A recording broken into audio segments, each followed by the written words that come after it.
Guys, have you ever heard of the Loveland Frogmen? Oh. No. That's cute. Are they like scuba divers? No, they're not at all That'd be scuba a really divers. boring story, wouldn't Yeah. it? Just like a team of scuba divers. They like go down and they weld. If I had... Super spooky. Super spooky. It's a dangerous job, man. It is. True, I bet they make time and a half. So Loveland, Ohio is in like the southwest corner of the state of Ohio. It is right next to the city of Cincinnati. It's right to the north of it.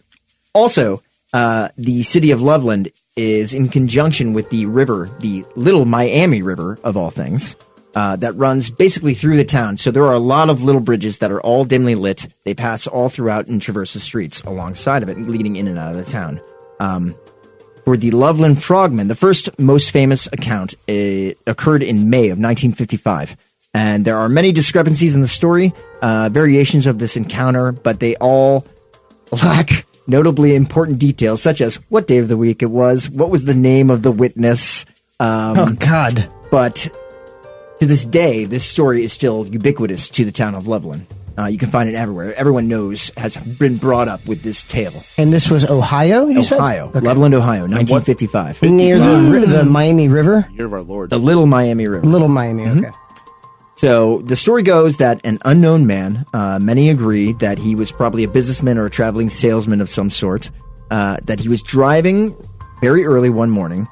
For some reason, multiple sources have all said that it was exactly 3:30 a.m. I don't know why they could not know his name or what day of the week it was, but know that it was 3:30 a.m. Stupid witching hour. No, shit. that sounds legit. Continue. And either at the start of one of the bridges or off the side of the road beneath one of the bridges, the man noticed that there was a group of shadowy figures huddled together. So as he was driving closer, he saw 3 creatures. They were not men at all. And he pulled over to observe them from a distance. They stood at a height of somewhere between 3 to 4 feet tall on their hind legs. And they were completely nude, hairless, and they had a shimmering, wet, leathery skin. Oh, What would that's be creepy. scarier? Frog guys naked or frog guys in pants? I think it'd be even weirder. No, that's You like know? Frog and Mr. Toad, though. That's cool. Like, those are like... Would frog guys with just like polo shirts on be weirder? And no pants? I think it like would be. Porky Yeah, Pig? yeah. I think it'd be, that's scarier. That's way scarier. Or just this businessman who's driving home and he's like, honey, you'll never believe it. I saw a shimmering naked man on the side of the road at 3:30 in the morning. He was gorgeous. Honey, we've talked about was this. beautiful. If you need to experience this, do it. I don't care. No, honey, I'm not. No, just get it over with. Go out, meet a nice guy, a hairless shimmering man. Get it over with. We've talked about this before. This story seems really close to your heart. Yeah. Thank you.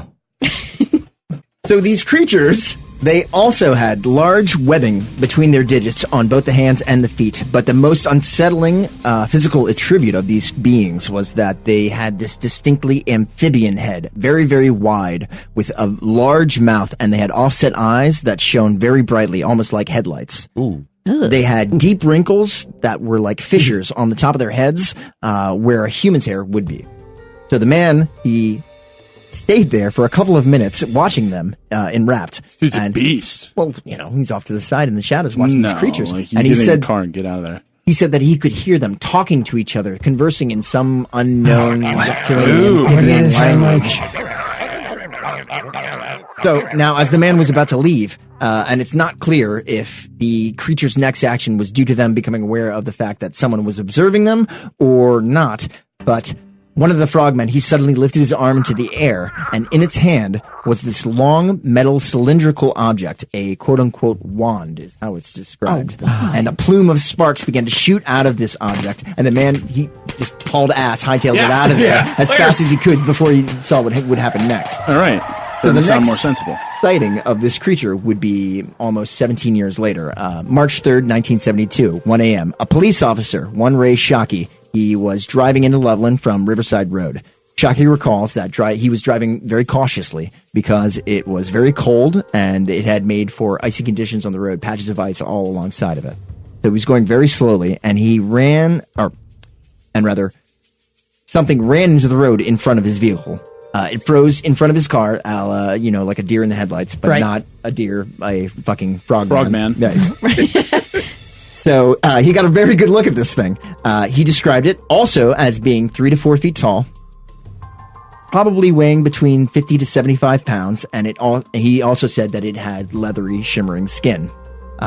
It crouched down in front of the car like a frog would, and then it stood up directly in front of him, and it kept a direct stare, locked eyes with him, and backed away slowly from the car and climbed over the guardrail down into the river below. Oh, this is awkward, Mr. Policeman. It's got some kind of intelligence or some kind of higher brain functioning. It must, or it's a wizard of some sort, or likes to vape, is what one could think.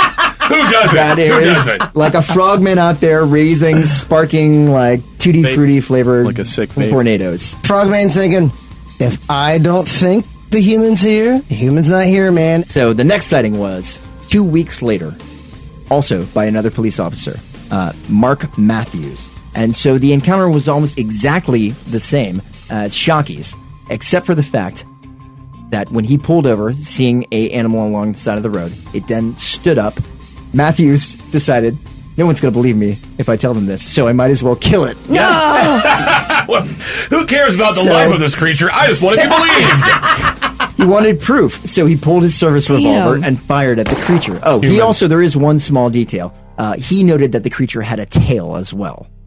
Frogs don't have no damn tails. Tadpole Well, when they're tadpoles. tadpoles. Maybe that's why it's small. Maybe the frogman's gonna be huge. He's a tadpole boy. Yeah. Oh my god. Hey, what's going on there, tadpole boy?